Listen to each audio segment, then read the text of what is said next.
Hey everyone, this is editor Bill Hernandez with rockbandreviews.com, and today I'm talking with veteran bassist Mark Reilly of the band Pure Prairie League, which has been hailed as a major early influence in the emerging popularity of country rock music. Now, Pure Prairie League will be performing along with the bands Orleans and Firefall at the Lillian S. Wells Hall on September 22nd in Fort Lauderdale.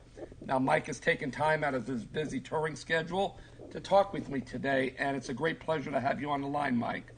Well, thanks, Bill. Thanks for having me, and it's a great pleasure to be here in Fort Lauderdale, relaxing during my busy touring schedule. Well, I got to say, please excuse my rough voice. I've just come off an 8-day cruise to the Caribbean this past week and bought the drink package, so did a lot of drinking, and my voice is kind of shot from all of that, so just bear with me. Hey, I figured it was the road rage on the trip back from Miami, so.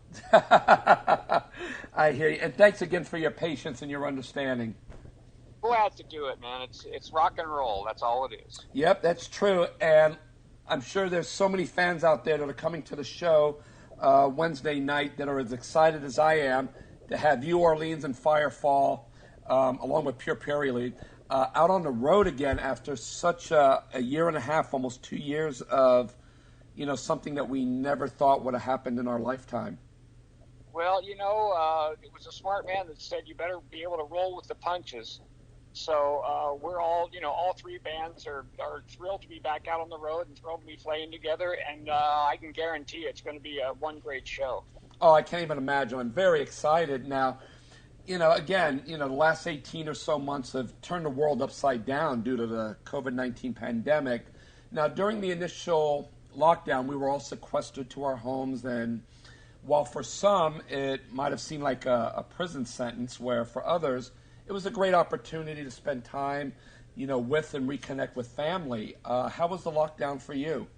Well, once again, I didn't mind because I was at home with my wife, and after a lot of discussion, I got all the honey-do lists taken care of. Mm-hmm.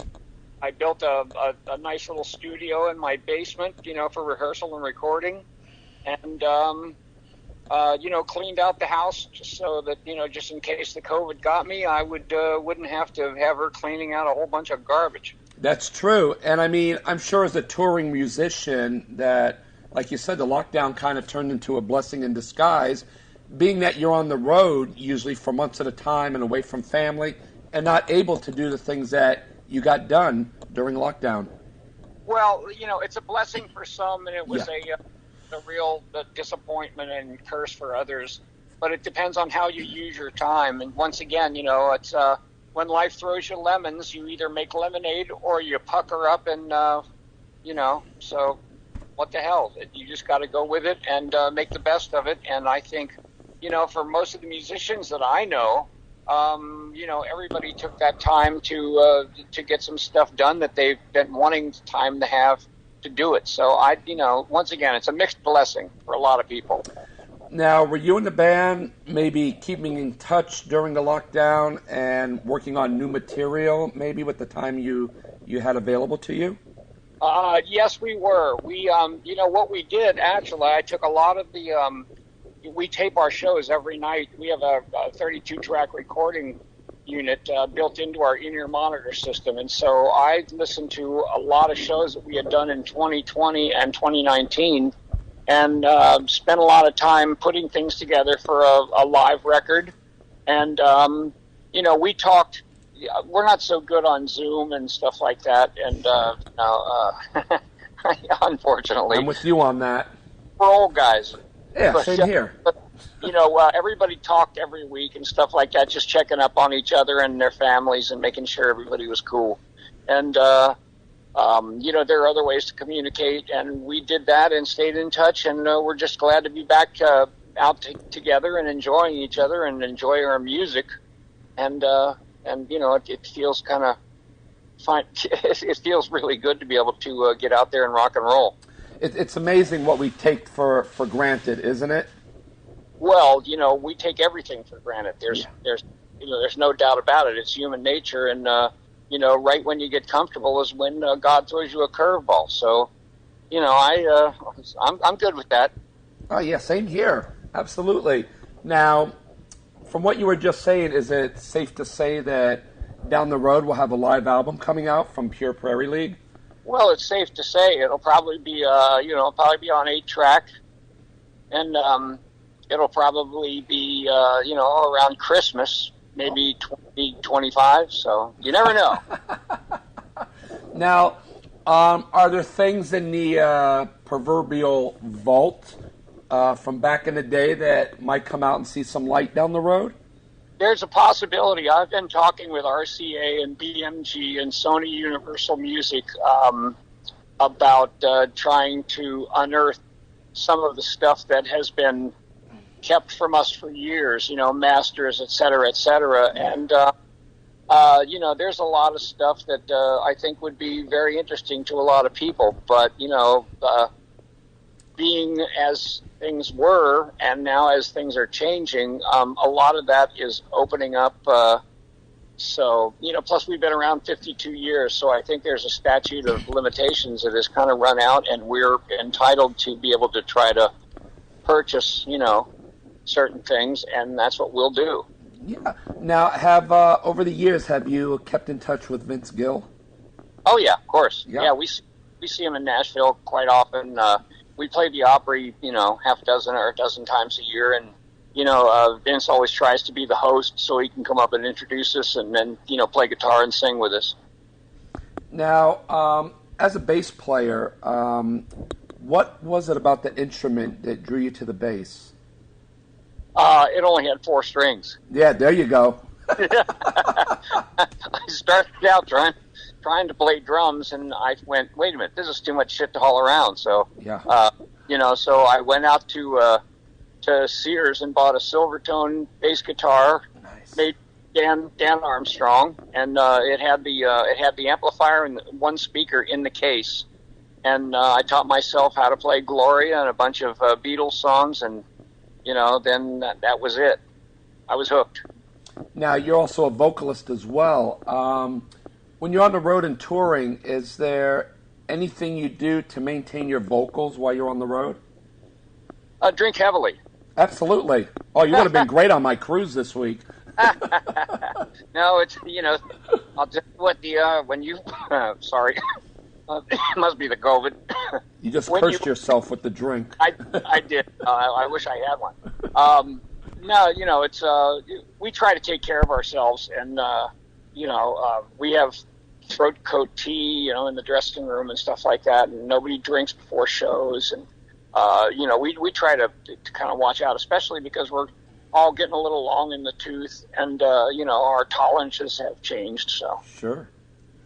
Now, with COVID and everything like that, I'm sure touring is a whole lot different than it used to be. I know a lot of bands are not doing meet and greets. Some are with a plexiglass, splitting between the fan and the artist so they can take that picture and such.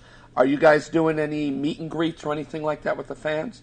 Yes, we are. We go out and we'll sign autographs and T-shirts and what have you after our shows.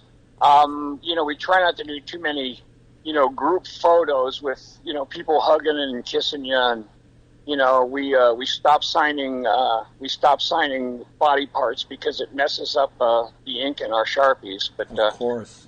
But we try to accommodate. I mean, the folks have spent their hard-earned dough, and we want to show that we appreciate it, and so yeah, we'll do it. We don't do the plastic screens and stuff like that. Where it's required, then we mask up and come and say hello. And nobody really wants to take too many pictures when you've all got masks on. It looks exactly. Yeah, you're right. Yeah, looks like a lineup. So Now you guys have played with, of course, Orleans and Firefall. I mean, probably countless times. I think the last time we interviewed was about 4 years ago, maybe. I'm just guessing. And right. I think Poco was on the tour with That's right. you guys and Firefall, I think, and we talked. But, I mean, you go out on the road with these same bands here and there and everything, but is it almost like a new experience every time?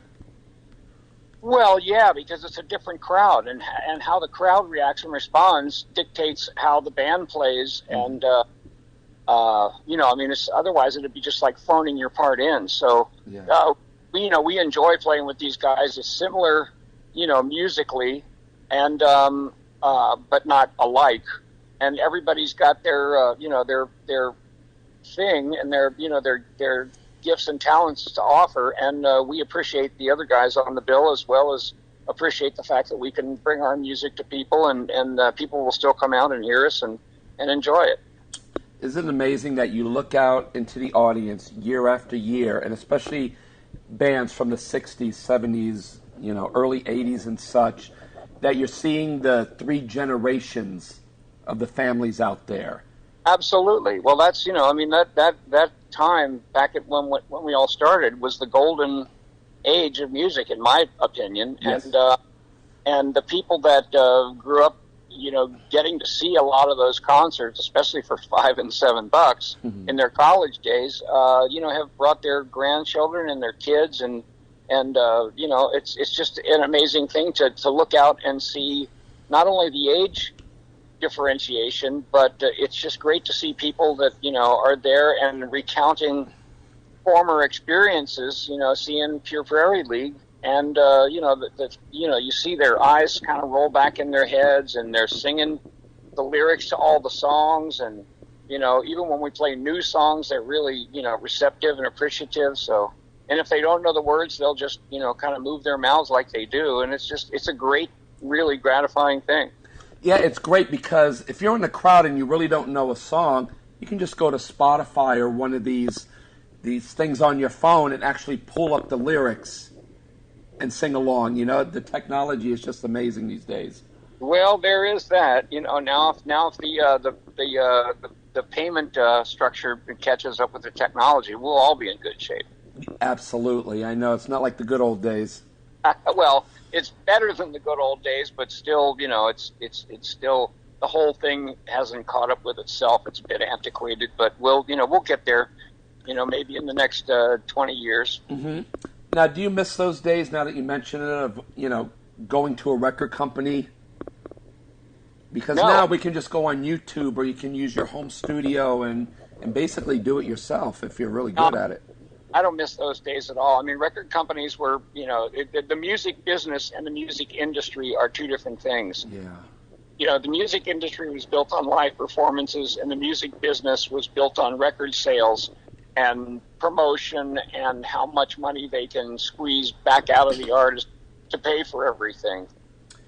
I remember talking with Chuck Berry I just turned 51, so we're going about 30 years ago. When I started, and he couldn't understand how he was getting paid a half a cent per record sale. Well, he goes, how the hell do you cut a penny in half? You know what I mean? And yeah, well, he was right. He always had problems with the business aspect of the music business, and I don't blame him. But you signs your names, you got to cash your checks. That's right.